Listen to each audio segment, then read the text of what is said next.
അസ്സലാമു അലൈക്കും വറഹ്മത്തുള്ളാഹി.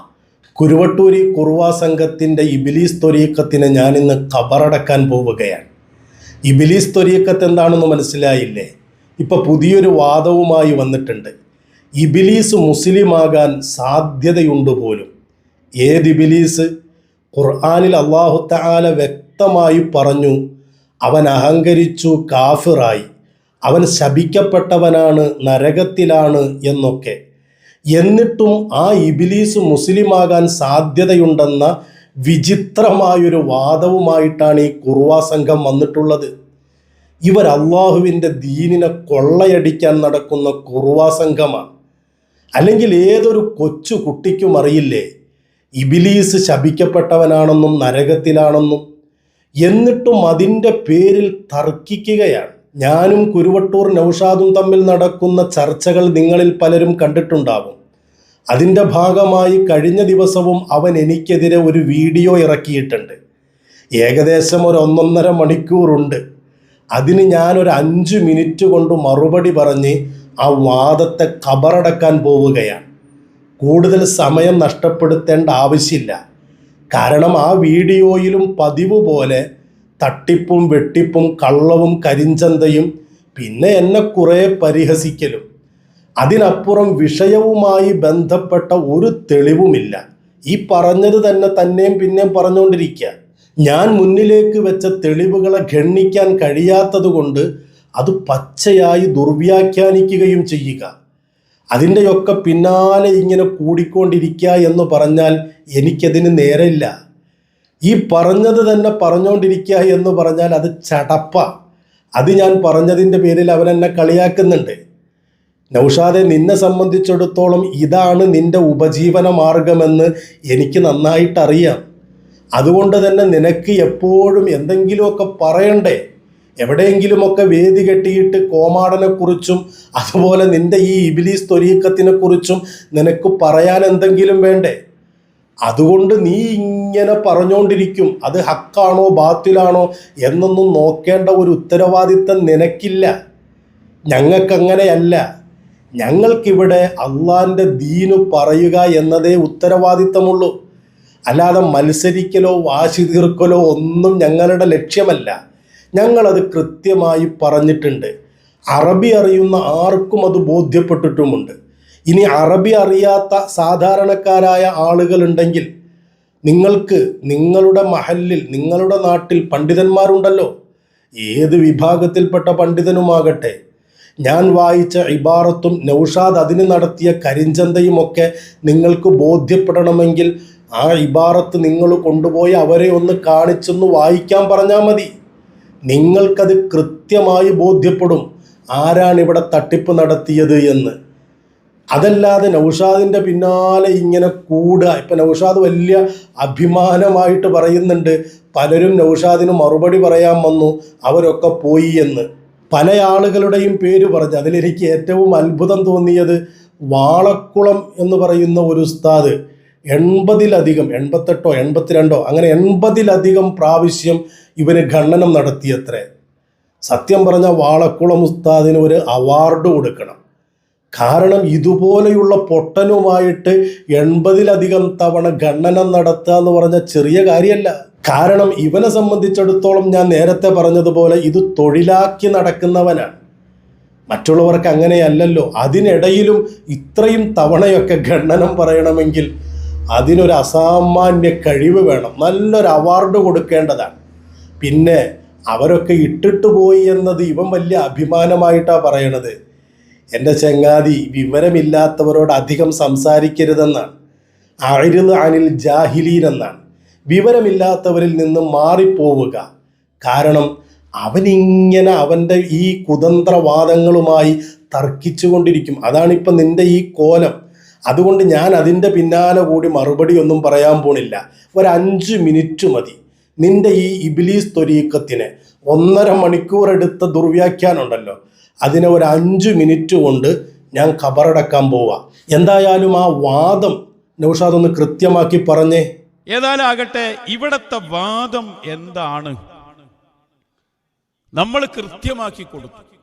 ഇബ്ലീസ് ലഅനത്തുല്ലാഹി അലൈഹി അവൻ മുസ്ലിം ആവുക എന്നതിനെ സംബന്ധിച്ച് മുഹാലാണ് എന്ന് പറയാൻ പറ്റില്ല.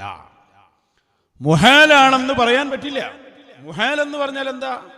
സംഭവിക്കാൻ ഒരിക്കലും സാധ്യതയില്ലാത്തത്. അങ്ങനെ പറയാൻ പാടില്ല.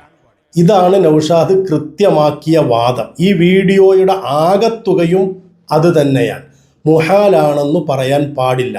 ഇത് പല സ്ഥലത്തും പറയുന്നുണ്ട്. എന്നിട്ട് ഇവര് പറയുന്നു മുഹാലാണ്. എന്താ നിങ്ങളെ കഥ? മുഹാലോ ഇത് മുംകിനാണ്, ചാൻസ് ഉണ്ട്. മുഹാലോ ഇത് മുംകിനാണ്, ചാൻസ് ഉണ്ട്. അപ്പൊ പിന്നെ ഇത് മുഹാലാണെന്ന് തെളിയിച്ചു കഴിഞ്ഞാൽ ഈ പ്രശ്നം തീർന്നില്ലേ? ഞാൻ ഖബറടക്കാൻ പോവാന്ന് പറഞ്ഞത് വെറുതെ പറഞ്ഞതല്ല. എടുക്ക്, മഹാനായ ഇമാം റാസി റഹിമഹുല്ല മഹാനവറുകളുടെ തഫ്സീർ എടുത്തോളൂ. വഅലം, നീ അറിയുക, അന്ന ഇബ്ലീസ, തീർച്ചയായും ഇബ്ലീസ്, ലമ്മ ദക്കറ ഹാദൽ കലാമ, ഈ വാക്ക് അവൻ പറഞ്ഞപ്പോൾ, ഏതു വാക്ക്? മനുഷ്യനെ മുഴുവനും ഞാൻ വഴിപിഴപ്പിക്കും എന്ന് ഖുർആനിലുണ്ടല്ല, ഉഗ്വിയന്നഹും അജ്മഈൻ, മനുഷ്യനെ മുഴുവനും ഞാൻ വഴിപിഴപ്പിക്കും എന്ന് പറഞ്ഞപ്പോൾ ഖാലല്ലാഹു തആല, അല്ലാഹു തആല പറഞ്ഞു, ഫൽ ഹഖ്ഖു വൽ ഹഖ്ഖ അഖൂലു ലഅംല അന്ന ജഹന്നമ മിൻക വമിമ്മൻ തബിഅക മിൻഹും അജ്മഈൻ, നിന്നെയും നിന്നെ പിന്തുടരുന്നവരെയും കൊണ്ട് നരകത്തെ നാം നിറക്കും എന്ന സത്യം ഞാൻ പറയുന്നു എന്ന് അല്ലാഹു തആല പറഞ്ഞു. ഇത്ര വ്യക്തമായിട്ട് ഇബ്ലീസിനെ കുറിച്ച് പറഞ്ഞതാണ്. ഫൽ ഹഖ്ഖു വൽ ഹഖ്ഖ അഖൂൽ. ഇതിൻ്റെയൊക്കെ അർത്ഥം എൻ്റെ മുഅ്മിനീങ്ങളെ നിങ്ങളൊന്നെടുത്ത് വെറുതെ പഠിച്ചു നോക്ക്. ഇവൻ എത്രമാത്രം ഖുർആനിനെ പോലും തള്ളുന്നു എന്ന് നിങ്ങൾക്ക് ബോധ്യപ്പെടും. എന്തായാലും ആ ആയത്തിൻ്റെ വിശദീകരണം മഹാനായ ഇമാം റാസി റഹിമഹുല്ല പറയാൻ, ഫീഹി മസായിലു, അതിൽ ചില മസ്അലകളുണ്ട്, അതിൽ കുറച്ച് പാഠങ്ങളുണ്ട്. അൽ മസ്അലത്തുൽ ഊല എന്ന് പറഞ്ഞിട്ട് അതിൻ്റെ ഖിറാഅത്തിനെ കുറിച്ച് പറയുന്നുണ്ട്.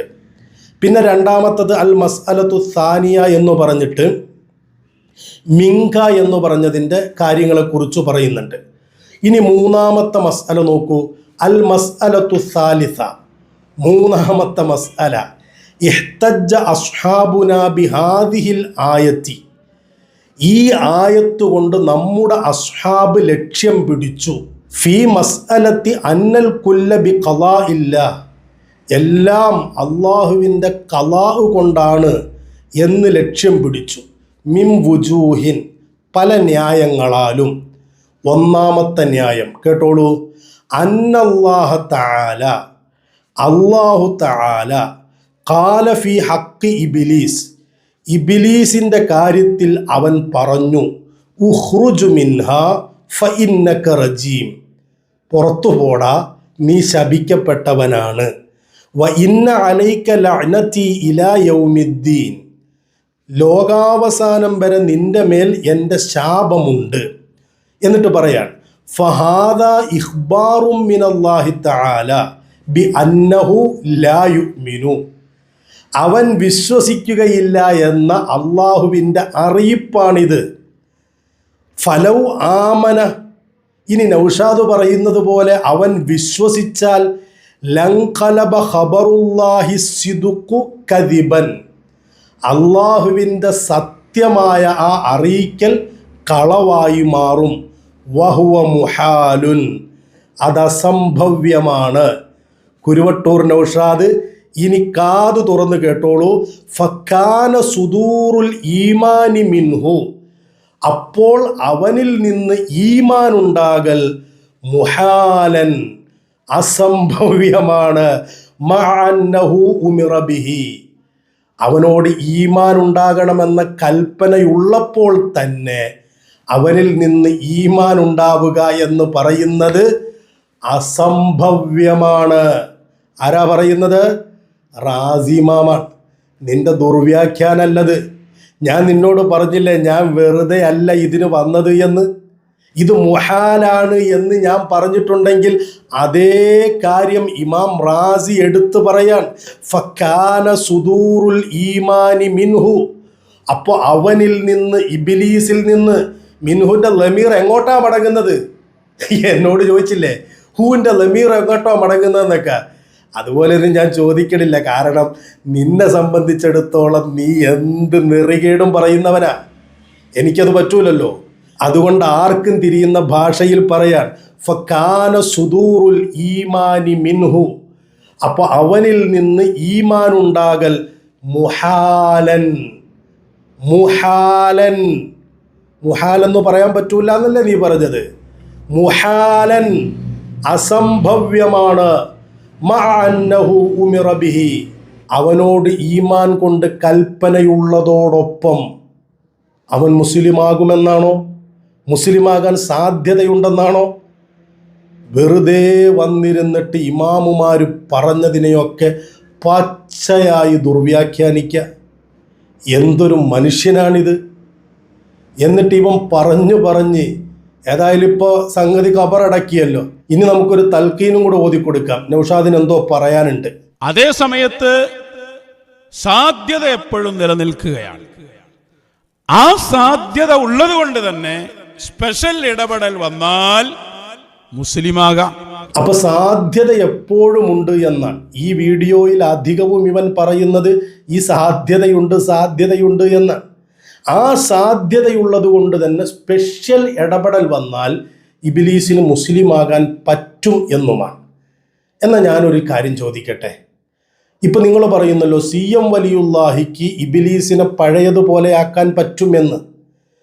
നാളെ മഹാനായ CM വലിയുല്ലാഹി ഇബിലീസിനെ പഴയതുപോലെ മുസ്ലിമാക്കി മലക്കുകളുടെ നേതാവാക്കി എന്നൊന്ന് സങ്കല്പിക്കുക. അത് പറ്റുമെന്നാണല്ലോ പറയുന്നത്, സാധ്യതയുണ്ടെന്നാണല്ലോ. അങ്ങനെ മുസ്ലിമാക്കി എന്ന് സങ്കല്പിക്കുക. ഖുർആനിലെ കുറേ ആയത്തുകൾ എന്ത് ചെയ്യും?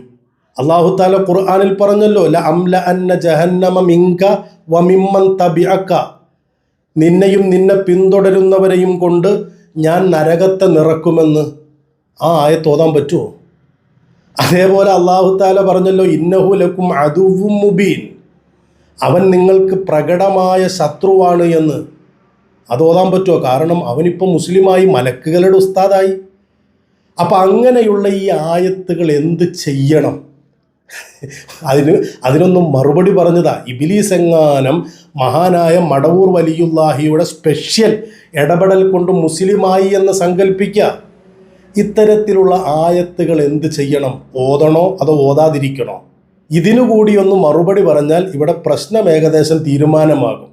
അതുകൊണ്ട് കുരുവട്ടൂർ നൗഷാദ് 1.5 മണിക്കൂർ എടുത്ത് പ്രസംഗിച്ച ആ പ്രസംഗത്തെ ഈ 5 മിനിറ്റ് കൊണ്ട് കബറടക്കാവുന്നതേയുള്ളൂ.